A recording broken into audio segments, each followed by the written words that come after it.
How are we doing, folks?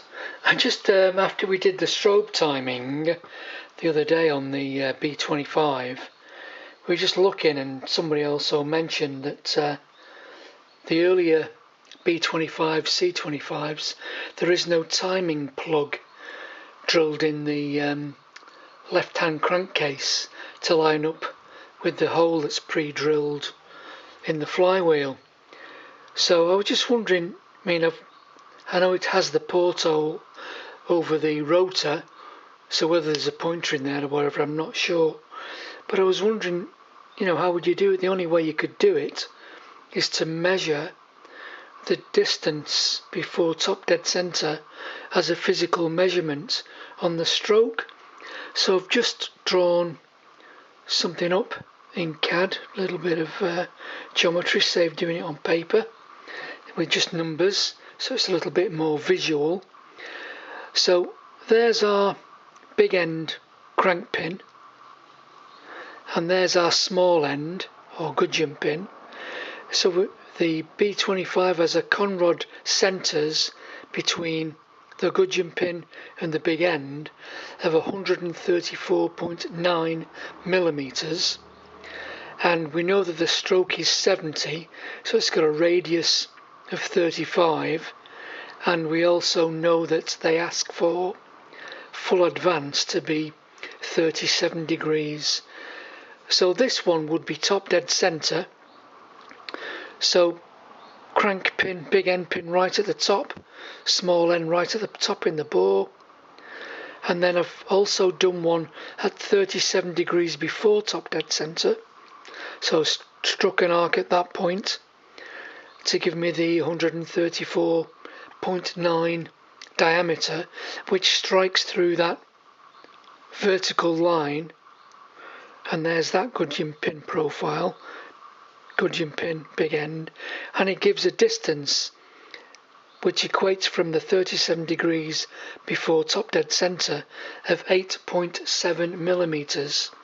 So there are the figures: stroke 70 mil, conrod centers 134.9, full advance 37 degrees, gives a stroke difference of 8.7 millimeters before top dead center to top dead center.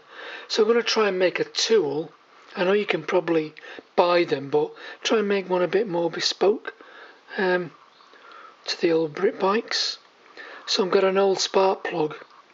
I think and it's the same full thread as the C15, B40, B44, B50, B25, C25.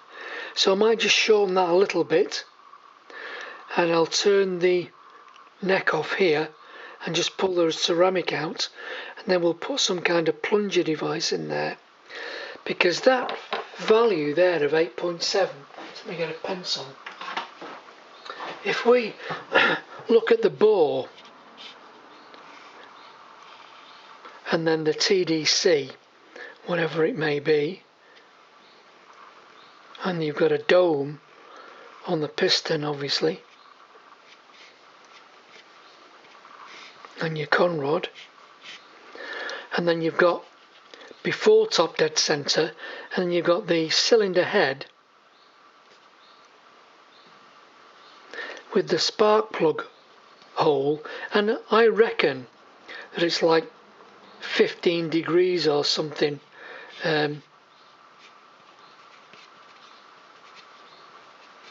So if you use that figure of 8.7 between there and top dead center, it's going to be wrong, because it's actually that if we class this as a right angle triangle,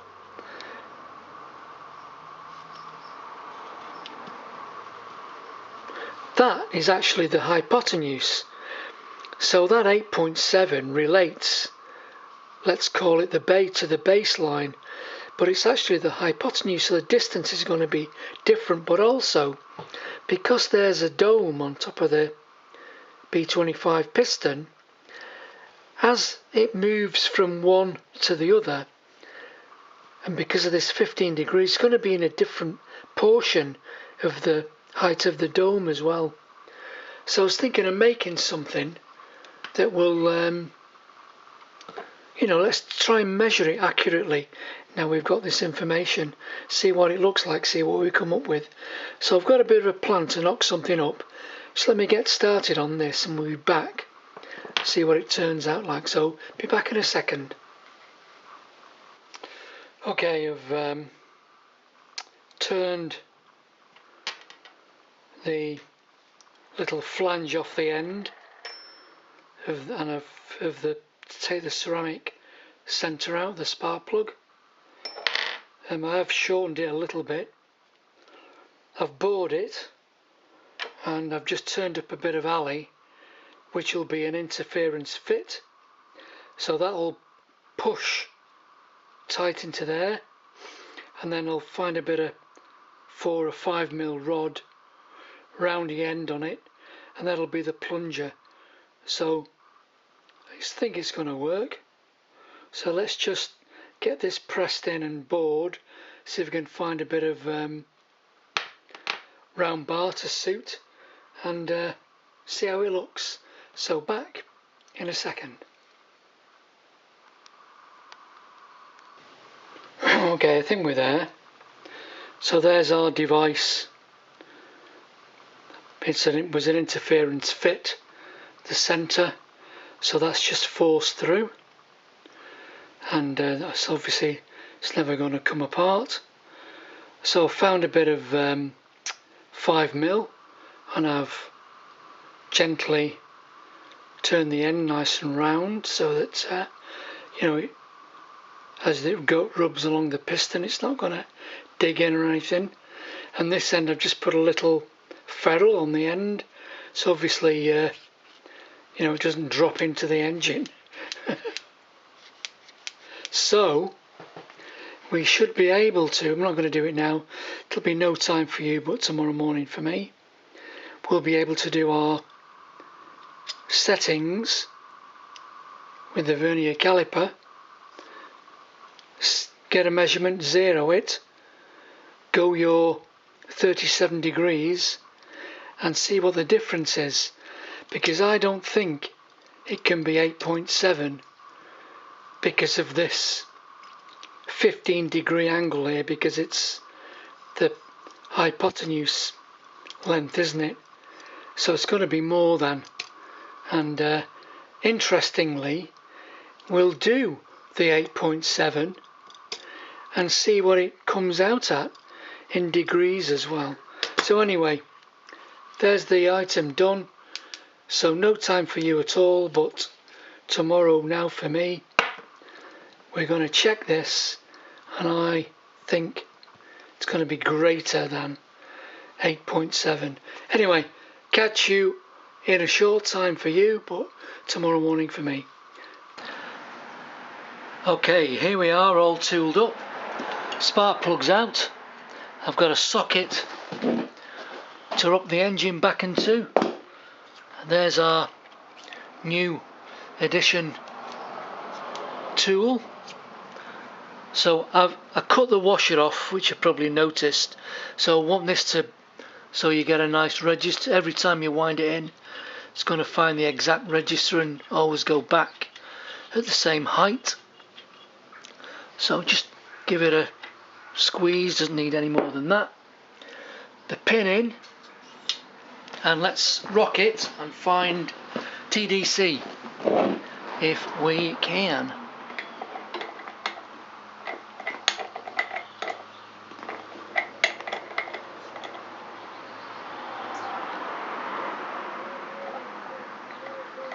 And it's always a compromise, because when you're at the exact top of the stroke, you can move it a degree either side and you don't get any movement on the piston.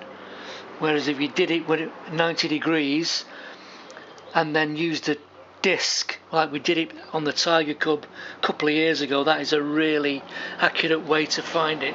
Anyway, we're there. Let's get our vernier wherever I put it.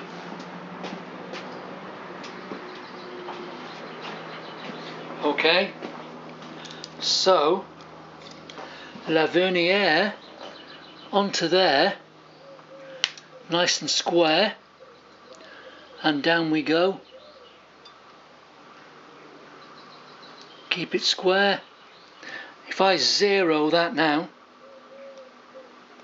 zeroed, and now we go for the mark, 8.7 before top dead. So I'm going to go past and come back to it.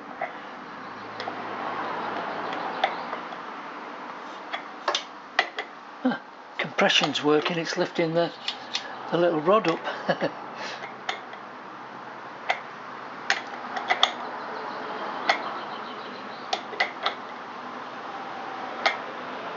I'd say we're on it.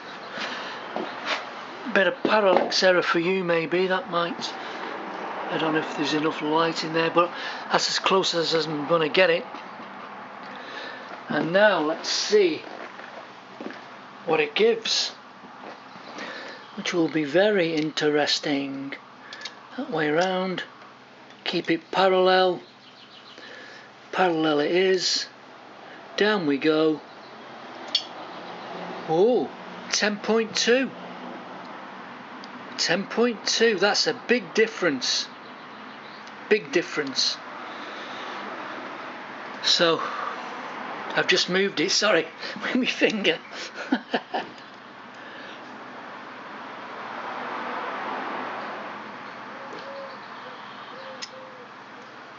Moved it again, hold on to the weight of that sliding down, isn't it? Done. Come on, baby. Down you come.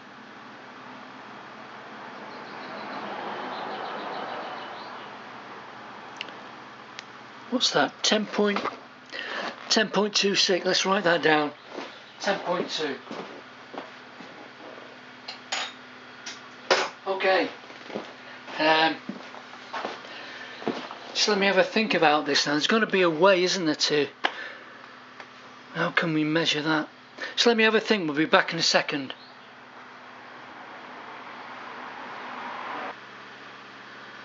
Okay, here's the plan. We've got... this is the end of the rod that I had left, this bit of ground silver steel, 5mm. So if I put that in, I did have an inclinometer but I can't find it, but we've got this app on the phone in measure, and I can go level and we can get this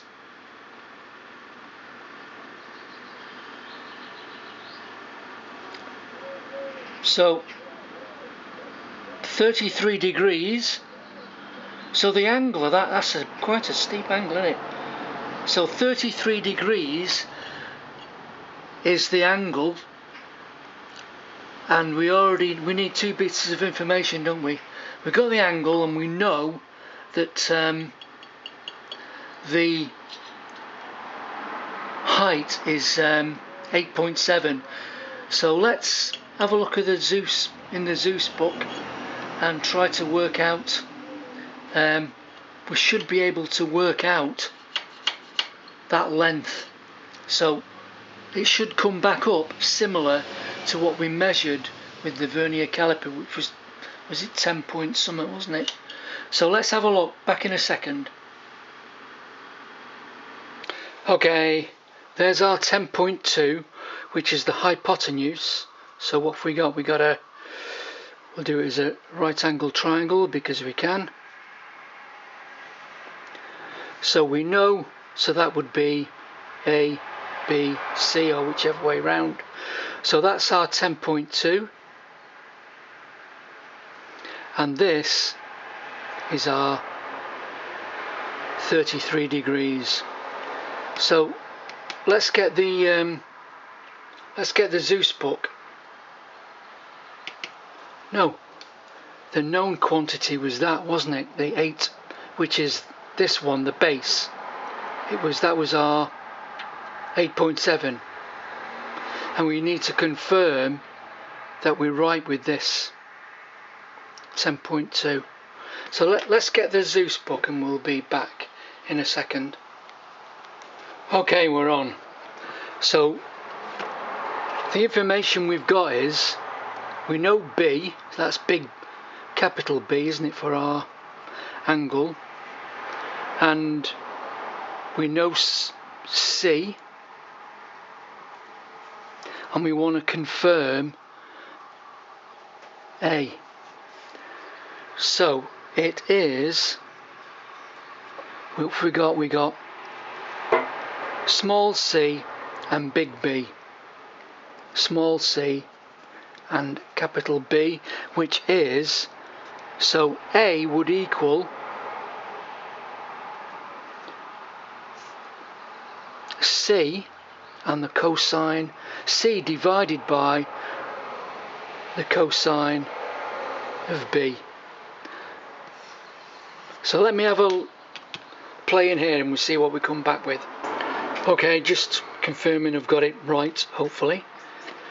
So we have big B, which is the 33, and we have C, small c, which is our 8.7 and 33, and what we're looking for is A, to confirm that we've got our 10 millimeters or 10.2 or whatever it was.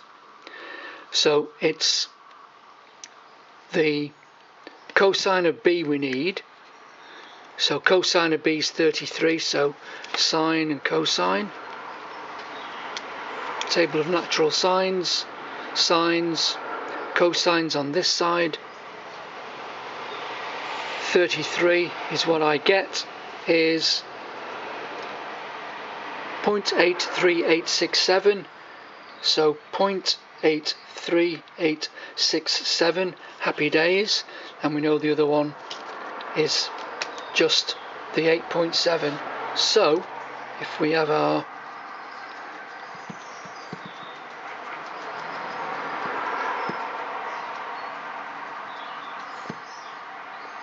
that's what I got last time, so we're just going to confirm it. Let's put you in a place where we can see it. Okay, so the known value is it's C, which is our 8.7. Whoops, fat fingers, divided by our cosine of B, which is 0.83867, and it is 10.37. So if you were going to use one of those tools to measure down the plug hole at that angle of 33 degrees, that 8.7 distance is no good. So to achieve it using the plug device, you need 10.2 or 10.3 millimeters before top dead to give you your 37 degrees before top dead center. So I'm glad I did that, because it's way out, isn't it, from the 8.7.